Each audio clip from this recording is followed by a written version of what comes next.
जय Maharashtra. Big boss मध्ये सूरज खूप छान खेळतोय आणि सूरज एवढंच करतोय की खूप छान खेळतोय। त्याला सगळेजण बोलतात की खास करून बिग बॉस मधल्या घरातली कंटेस्टंट बोलतात की सूरजला गेम कळत नाही, कळतो पण थोडा उशिरा कळतो, काय चुकीचं काय बरोबर हे त्याला समजत नाही।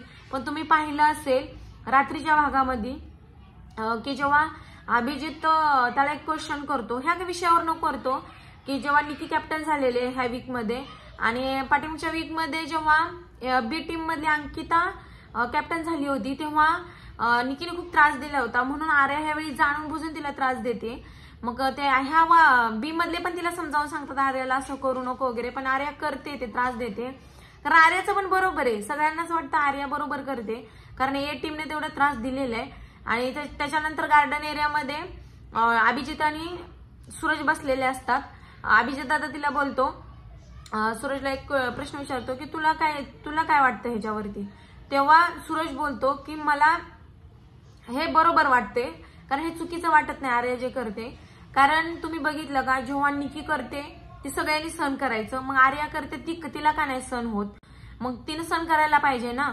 आता आर्या पण ती तेवढं तिथे येऊन बसते तेव्हा आर्याला म्हणतो की तू बिंदास नड, आम्ही आहे तुझ्या पाठीशी। तेवढ्यात तो अभिजित दादाला म्हणतो की तू पाठीमागच्या ह्याच्यात बोलला असेल की रितेश सर आपल्याला काय बोलले होते, आपली एवढी चूक होते की आपण एक आपल्या टीम मधलं कोणतरी भांडतोय ना त्याला आपण पाठिंबा देत नाही जाऊन, आणि त्या टीम मधले देतात, तर आपण आता चुकीचं असेल तिथं जाऊन पाठिंबा द्यायचा। मी तर खास करून देणार, जे चुकीचं आहे तिथं मी मागं सरणार, पण जे खरं आहे तिथं मी जाऊन पाठिंबा देणार, मी नडणार।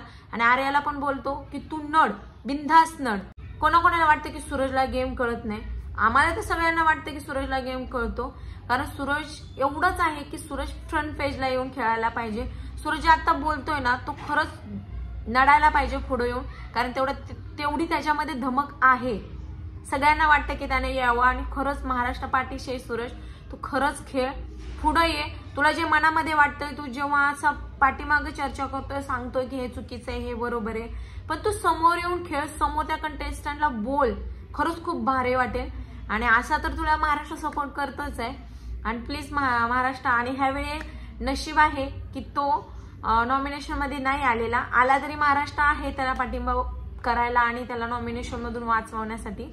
आणि ह्यावेळी आणि कुणाकोणाला वाटतं की सगळ्यांच्या मनासारखं झालं की वैभव नॉमिनेशन मध्ये आलाय, खरंच सगळ्यांना वाटत होतं की तो या नॉमिनेशन मध्ये आलेला आहे, पण इरेनामुळे थोडा तो वाचू शकतो असं माझं मत आहे। तुम्हाला काय वाटतं नक्की कमेंट बॉक्स मध्ये कमेंट करायला विसरू नका। तर इथंच थांबूया, परत एकदा भेटूया नवीन एका व्हिडिओमध्ये, तोपर्यंत जय महाराष्ट्र।